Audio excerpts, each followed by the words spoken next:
Should Kell Brook go back down to 147 or move up to the next division, 154? Stay tuned.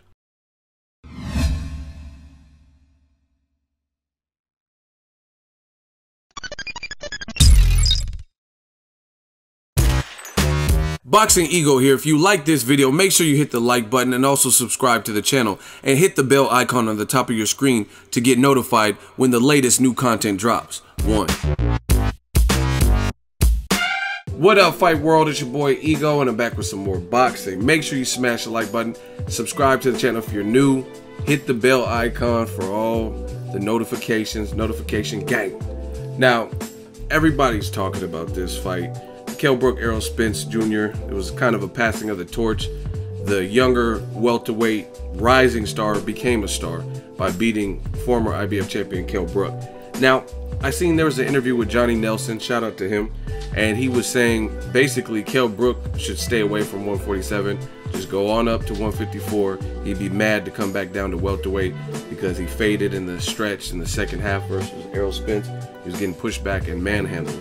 And people reached out to me in my inbox and whatnot, wanted to know my thoughts on what's next for Kell Brook.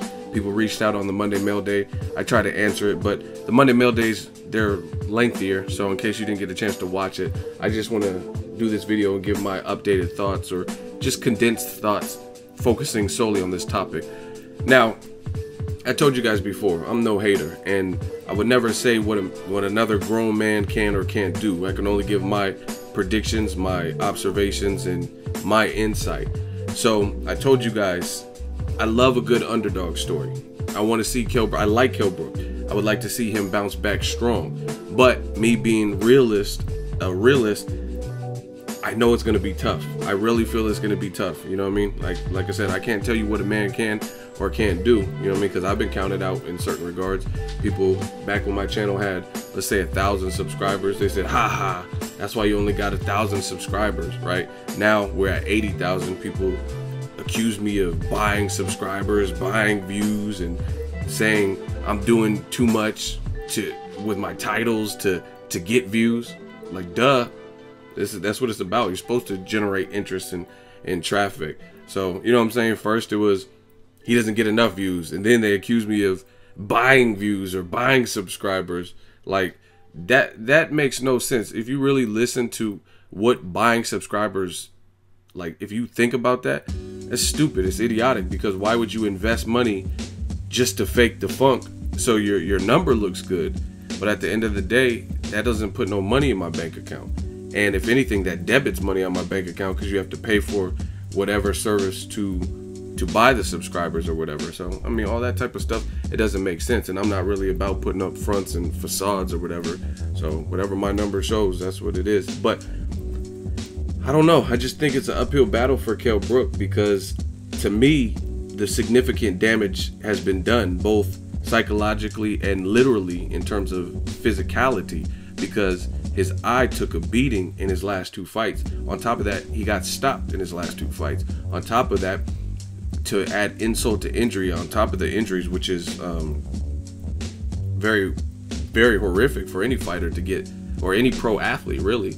I remember, I'm a big wrestling fan, I remember Sid Vicious jumped off the turnbuckle and like his leg just like snapped. It looked horrible. Like, you know what I mean? So it's when these pro athletes get these gruesome injuries, it's not a good thing, especially your vision as a boxer. That's imperative, especially if you rely on skills and timing and stuff like that. And if it's not corrected, or if it doesn't come back proper, then that's not good. You may never be the same fighter, right? You could have flashbacks, stuff like that. So, I mean, I want to see Kell Brook do well. I just think it's going to be an uphill battle, because on top of the injuries, on top of back-to-back losses, it's where the losses occurred. You lost at home, most recently in your actual backyard in Sheffield, where you're from, right?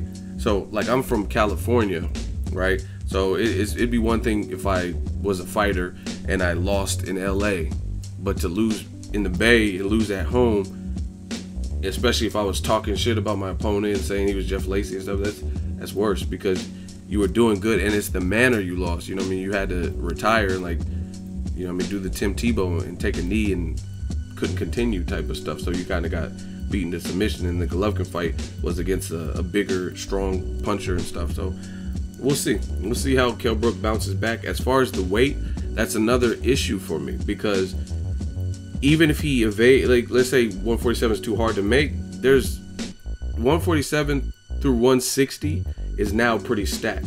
160, you have Canelo, who just entered there. You have Golovkin, who's been there. You have David Lemieux, who after the Golovkin loss has been looking pretty sharp. His offense, he's letting his hands go.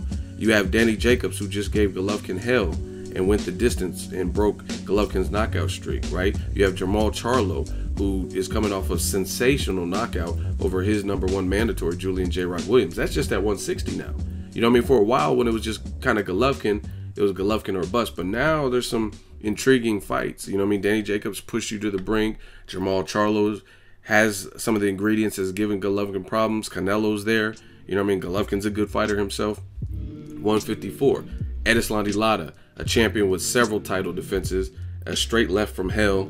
He's a southpaw, just like Errol Spence, but he, to me, probably has a bigger frame. I never seen them next to each other, but just off the eye test, Erislandy Lara looks a bit bigger, even though Errol Spence is a big welterweight. He moves, you know what I mean? That's kind of a nightmare style.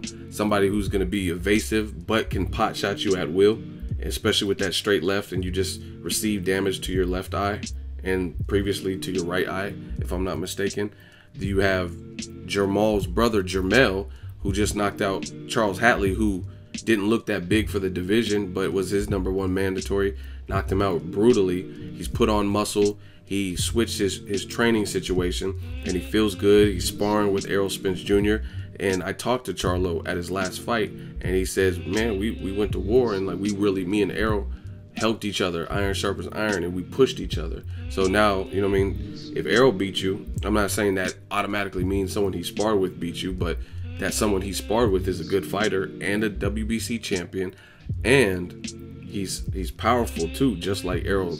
So I mean, these are all difficult fights. Like I said in a previous video, Jared Swift Hurd, he's the newest champion. He still looks like a good fighter, but he's probably the least developed in terms of he doesn't really have any title defenses. Jermell just had a title defense, and he has better names, Gabe Rosado and stuff like that. So Jared Swift is probably one of the newest people, or like maybe even a Miguel Cotto if he gets past Kamagai. Cotto is not the biggest 54-pounder, and he's a bit older than the other people. But I mean, fights like Lada, Demetrius Boo Boo Andrade, who's now a champion, those are all very, very, to me, stylistically, very difficult fights, especially coming off of back-to-back knockouts. So I mean, I feel what Nelson is saying, like, oh, he needs to move up, but to me that sounds like an excuse. I think Brook made the weight. He looked fine. He had proper time to make the weight. He was in shape, and I mean, you knew what you were getting into, and you said he was Jeff Lacey, so it's like you can't blame, oh, he faded in the second half because of the weight. I mean, you could speculate a million things why he faded. What if he never fought Golovkin and it was the same outcome? We wouldn't know, because it clearly didn't happen. And besides that, I'm not really one for all the excuses, because at the end of the day, nobody told Kell Brook and team and Eddie Hearn to go up there and fight Golovkin. That's the ripple in the pond. That's the situation. They did the money grab and got a good purse from it and seized the opportunity. So you kind of made your bed. You got to lie in it. That's the decision you made. You know what I mean? I remember one time I got when I was a kid, I was in high school or whatever, and I didn't have a car at the time, so my parents had to pick me up, and I had something happen in school, so they told me I couldn't go out. There was like it was like a basketball game, and then after my friends were having a party and stuff, they said you can't even go out this Friday because you slip into school or whatever, right? So I lied to him, and I said that I have to work because I had a job. I was working at a movie theater back then, and I lied to my pops, and I said, oh, I gotta work today. And then, long story short, I lied to my pops, my parents, and said, hey, I have to work today, just so I could go. I didn't have to work. I had left with, I think, my work uniform just to sell it and whatever. And afterwards, I met up with my friend switched clothes, and then went to the basketball game and went to the party. But the mistake I made was I didn't tell my pops that I needed a ride, that I didn't need a ride home, because they normally get off at the movie theater. I used to get off late, like even though I was a kid, we used to get off like on Fridays, like midnight or something like that. So my pops had to work the next day. He drove to the movie theater. I know this has nothing to do with boxing. I just figured y'all would like the story. But anyway, my pops drove to the movie theater, and it was midnight. He had to work the next morning, and he knocked on the door like, "Oh, is Eric here?" He's like, "Oh no, he had the day off." My manager, because you know, he didn't know to cover me or what. I mean, he's a grown ass man. He wouldn't have covered for me anyway. And my dad was like, "Oh, he didn't work today," and he's like, "Oh." And then he must have clicked that I used that as an excuse to get out. So my dad waited till I got home, and he was like, "Oh, where were you?" And then I could tell something was up, and he was like, basically he beat my ass. So again, you make certain decisions, you gotta live with those consequences. So my dad kicked my ass that day because I lied, I inconvenienced his time and all that and the worst part about it, the party wasn't even really fun. So I just took an L for no reason. But that's kind of what it reminds me of in a situation with Kell Brook. Like, nobody told me to do all that, but I still chose to do all that, trying to be cool and trying to hang out and go against the, house rules or whatever. And I had to live with that. I had to live with the repercussions and the consequences. And that's kind of what it is with Kell Brook. So I don't like that. Like Dominic Ingle, he was saying some stuff post fight and he wasn't giving Errol credit, and I don't like that. You know what I mean? Like, I feel like just your man lost, you guys were confident at the press conference and chocolate brownie and stuff like that, then you got to just take the L. That's what it is. You can't be like, "Oh, it's the weight and this." I mean, I'm always like that. It's consistent. When Donaire is from the Bay Area like me, you know what I'm saying? So shout out to Donaire, San Carlos, I believe. And I've been a long time Donaire fan. You know what I mean? He's from my area and stuff like that. And I like his style. He was entertaining. But after Rigondeaux beat him, schooled him, had him moonwalking in the 12th round, holding his eye with his glove and stuff, he kind of made an excuse, and I didn't like that either. You know what I mean? He was like, "Oh, I had not to make excuses," but anytime someone has that disclaimer, whatever they just said, it is gonna be that, like, "Hey, not to make you mad, but you're ugly as fuck." You know what I mean? So he was like, "Not to make excuses, but my shoulder's been bothering me. I got to get the surgery." Like, no, Rigondeaux beat you, and even if that is the case, that doesn't change nothing. You lost. So you know what I mean? That's just how I am. I'm not really up for all those excuses after the fact. You know what I mean? And that's just what it is. You know what I mean? You got to own up to it. You lost. You thought you could take Errol Spence. You did good. Held good account of yourself. But you came up short. I mean, shit, it's boxing. It happens. But for me, the whole 147 versus 154, I don't know. I want to see the best. I want to see Kell Brook bounce back, but I just know it's an uphill battle, and it's mostly because of the psychological damage. Losing twice at home back to back without break, 2 aggressive style big punchers, and not even just that, but other fighters have all seen these fights. You know what I mean? These are big high profile fights. Brook, Spence, Golovkin, Brook, these are all big fights. So now people are gonna feel like they know your weakness, or if they get you in a position where they bust you in your eye and your eye swelling, then, you know what I mean, they keep hitting you, they know the fight's gonna be stopped, or you might feel traumatized, and then it's gonna get waved off. You know what I mean? That could come back to haunt Kell Brook. And I know a lot of people, some people sent a meme and they're like, "Gerald McClellan, he went blind," and stuff. And these are very unfortunate situations in the sport of boxing. But I'm gonna tell you this right now, and I'm not saying this from a standpoint of trying to be a cruel person, but boxing is a brutal sport. Nobody likes, well, unless you're Satan, nobody likes to see when fighters get hurt so much to the point where they're not breathing or they die later in the hospital. So it's not about that. But if you go into these fights and you have a complex, you have a chip on your shoulder in terms of psychological damage, then you might as well hang him up, because this is not the sport for you, because it's very hard to compete at the highest of levels if you have any type of blockage like that, any like those voices in your head telling you like, oh man, don't do it. And I've seen great fighters or very good fighters like Victor Ortiz, and it doesn't look like he's been able to conquer that. You know what I mean? He found the Maidana out. You know what I mean? Hey, I'm a tree, bro. I'm too young to be getting beat up like this. And you found that out. And now when you see it, even if you want to use it, you use that lifeline too much, and you kind of created kind of a pattern, or you created acceptance to bail out. You know what I'm saying? It's just like, and this video is going all over the place, but it's just like abortion. Like,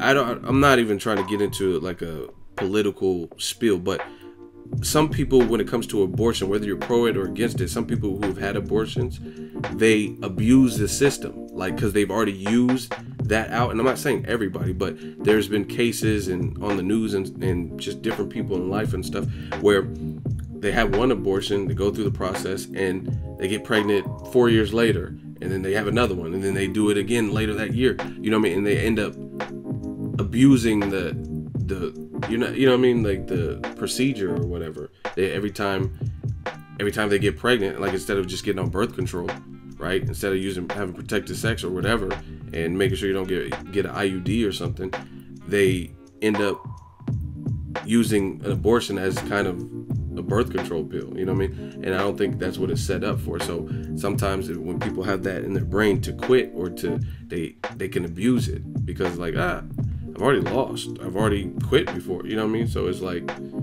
it becomes part of your psyche, if you will. So I'm not saying this is what Kell Brook's exact situation is, but I've seen a lot of situations, and I know if you go and step into that ring and somebody is a young hungry lion or focused or champion or undefeated, and you have a complex, then it's gonna be hard. Because you watch the fight with Lennox Lewis versus Oliver McCall.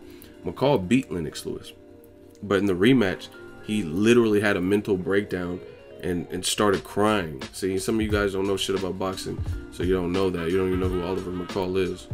But yeah, he had a mental breakdown, and it was like he was unstable. You know what I mean? And some psychological damage, losing at home and eye injuries and stuff. Oh, I don't want to go blind. You know what I mean? You might, every time you get hit good or you get your bell rung, even if it's not the case, you might start thinking those things. You know what I mean? So, wish the best for Kell Brook. Let me know where he goes from here. But to me, there's killers at 47 and 54, and I think it's neither here nor there now.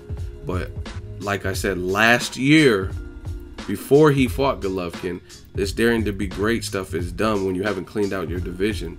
Floyd Mayweather said it best. He says, moving up in weight, it's a process. You know what I mean? These guys want to, that's cool. You got 5 million right here, but what if you got 5 million fight Golovkin and then you lost? And then you may have carried over some psychological baggage and or an injury. I don't know. I'm not a doctor, so I don't know if getting your right orbital bone and then your next fight having another similar style to the opposite side, I don't know if your skull is weakened.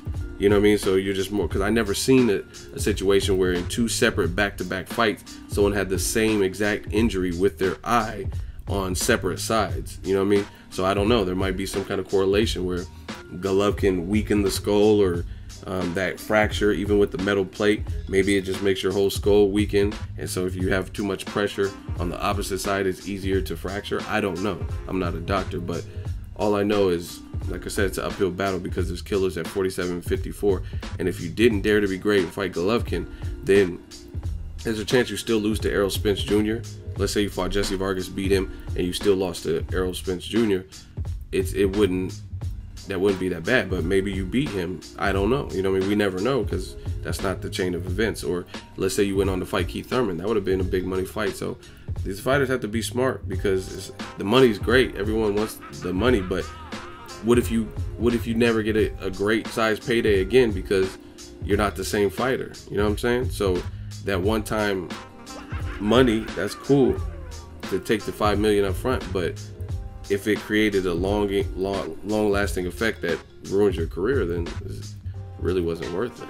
It's just my thoughts. Let me know what you guys think. Drop it in the comment section Make sure you share the video, like the video as always. Hate, comment, and subscribe. Till next video is Ego signing off. So if you enjoyed this video and want more content like this on the channel, you can show your appreciation by going to the PayPal donate button or the YouTube support button. And you can donate any amount that you feel is equivalent to the value of this video. Much more to come. Thank you guys for your support. Boxingego, the future of boxing.